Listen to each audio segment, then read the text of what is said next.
intinya posisi Cina itu naik dari ranking 13 ke ranking 3, dan kemudian investasinya juga nilainya itu juga naik. Mereka sekarang sudah mencapai 1,6 miliar dolar yang tadinya hanya berapa ratus juta US dollar, sekarang udah jadi miliar dolar, yang itu kalau disetarakan dengan lapangan kerja kurang lebih investasi yang bisa dibuka dari Cina ini sekitar 1 jutaan lapangan kerja sendiri gitu loh. Nah, jadi kenaikannya wajar dan terkontrol, jadi ini masuk akal. Nah, terus kemudian yang kedua, kalau soal tenaga kerjanya, orang atau katakanlah kelompok bisnis, mereka boleh saja membuat kesepakatan mereka, itu sah-sah saja. Tetapi ketika berurusan dengan masalah tenaga kerja, dia harus berhadapan dengan aturan ketenaga kerjaan di kita yang cukup ketat. Katakanlah misalnya Anda berdua nih, yang satu dari Indonesia, satu dari China misalnya, dan bersepakat, oke ya, gue bangun smelter di tempat kamu, tapi tenaga kerjanya dari aku semua misalnya. Kamu setujui misalnya, oke, itu urusan kalian berdua. Tapi pada saat dia datang ke Indonesia memproses itu, ini tenaga kerja itu aturannya begini, kalau Anda menggunakan tenaga kerja asing, selama mereka dia penuhi, ya akan bisa dapat. Tapi kalau misalnya nggak memenuhi, ya nggak akan bisa, Pak. Jadi semua kembali kepada aturannya. Jadi perjanjian bisnis ya itu bisa aja orang mau ngomong apa aja lah. Tetapi sekali lagi, ketika dia mau berbicara mengenai menggunakan tenaga kerja asing, maka perusahaan menjadi terikat dengan seluruh aturan ketenaga kerjaan yang ada. Yang harus ada syarat ini, syarat itu, harus bayar ini, bayar itu, dan segala macam itu. Secara teknis ya kita ini kan berkoordinasi terus misalnya dengan dinas-dinas di daerah dalam rangka untuk pengawasan periodik. Jadi kita mendorong agar dinas-dinas di daerah itu terus melakukan pengawasan secara rutin dan reguler di site-site yang mempekerjakan tenaga kerja asing. Nah, di luar itu kalau ada laporan-laporan dari masyarakat juga kemudian kita juga langsung cek gitu, baik melalui dinas tenaga kerja maupun juga melalui pengawas yang ada di pusat ini. Ini hampir semua istilahnya berita mengenai tenaga kerja asing itu kita kirimkan pengawasnya langsung. Misalnya dulu rame di Buleleng, kita kirim ke Buleleng, rame di Bayah, kita kirim orang ke Bayah. Kemudian rame misalnya di Morowali, kita kirim orang ke Morowali dan seterusnya. Jadi intinya semua laporan dari masyarakat ini kita tindak lanjuti. Ya kalau saya intinya begini, pokoknya minta tolonglah, janganlah digoreng-goreng isu ini, Pak. Ini kan isu yang bisa sangat sensitif karena kemudian menyangkut etnis tertentu.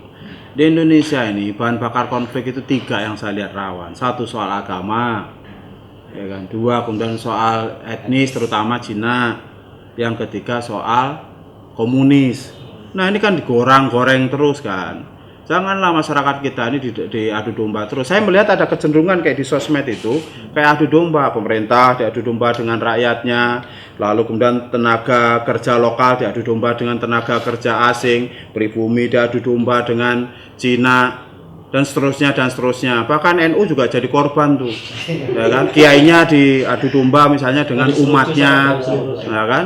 Ya itu kita rasakan betul. Nah, maksud saya jangan beginilah, ya. Kita ini negara besar yang harus menjaga betul bahwa istilahnya perjalanan bangsa ini harus kita warnailah dengan penghargaan terhadap capaian-capaian yang kita lakukan itu, sehingga kita ini sebagai bangsa bisa terus optimis. Mengkritik boleh, ya kan? Tapi mengkritik dengan memfitnah itu kan beda, Pak. Ya kan? Tapi kalau kita lihat di sosial media itu hoaknya kan sangat dominan. Dan sekarang hoak ini menjadi persoalan di seluruh dunia, Pak. Makanya di Jerman sendiri sekarang ini sudah ada dibangun konsensus nasional untuk memerangi hoak itu. Kemarin India sama Pakistan hampir perang gara-gara informasi hoak. Nah, masa iya di kita kemudian masyarakat kita mau dibelah-belah dengan hoak itu. Nah, ini justru merupakan kemunduran demokrasi, terus kemudian ini membahayakan persatuan dan kesatuan kita, membahayakan NKRI dan seterusnya, Pak. Sebelum Pilpres isunya soal Cina, pasca Pilpres isunya TKA Cina. Benang merahnya di mana coba? Benang merahnya Cinanya, Pak. ya kan? Lalu semua hal dikait-kaitkan dengan soal Cina. Setelah Cina dikait-kaitkan dengan soal komunis. Ini isunya sudah muncul 3 kali dari Februari 2015, April 2016 sampai kemudian Desember 2016. Arab opo meneh. Jadi sebenarnya siapa yang bermain? Nah, kalau soal itu urusan Anda, coba Anda yang investigasi, jangan saya suruh investigasi. Saya tak ngurusi tenaga kerjanya saja, gitu loh.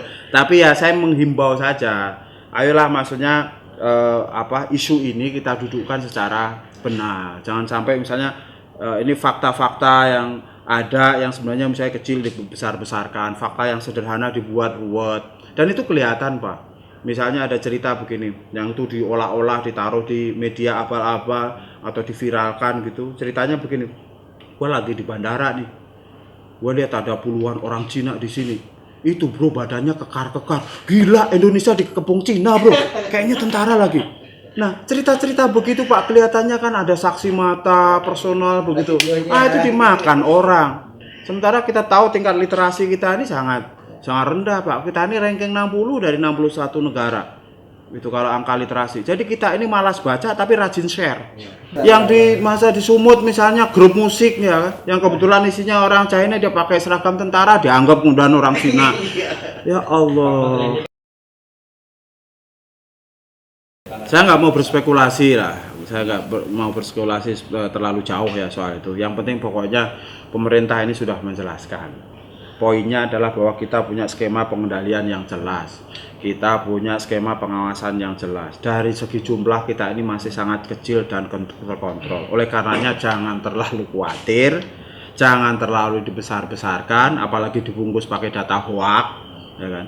Ya sudah, kalau mau kritik silahkan mengkritik, tapi tolong tendensinya jangan membesar-besarkan, jangan mengada-ada. Sampai mata uang baru juga diasosiasikan sama Cina, logo BI diasosiasikan sama Palu Arit. Ini aneh ini, makanya kasihan bangsa ini sudah saatnya kita ini maju lah. Kita ini kalau dari segi prestasi kita ini sangat oke kok, ya kan, sejauh ini gitu. Kita ini banyak diapresiasi oleh banyak negara, walaupun tantangan kita masih banyak, tapi kan kita moving forward, kita maju terus. Nah kita ini nggak bisa maju-maju Pak kalau kemudian energi kita dihabiskan untuk hal-hal yang begini. Rakyat kita tiap hari diajak nggosip yang nggak jelas begitu. Kalau soal saya itu nggak mikirin, semuanya terserah presidennya. Pokoknya selama saya dipercaya jadi menteri saya kerja, cuman itu aja. Ya kan? Saya ini nggak terlalu pusing kalau soal itu. Saya juga tidak mengkhawatirkan apa-apa. Sudah, pokoknya terkait dengan soal ini, kalau misalnya kritiknya itu memang realistis, kritiknya masuk akal, pasti kita juga akan terima dengan baik. Tapi kalau itu sudah dilebih-lebihkan, sudah dihoak-hoakan segala macam gitu ya, mohon maaf, ini kasihan lah bangsa kita ini. Ini saatnya kita ini untuk bersama-sama memperkuat kohesi sosial, kita maju sebagai negara pemenang di era persaingan global ini.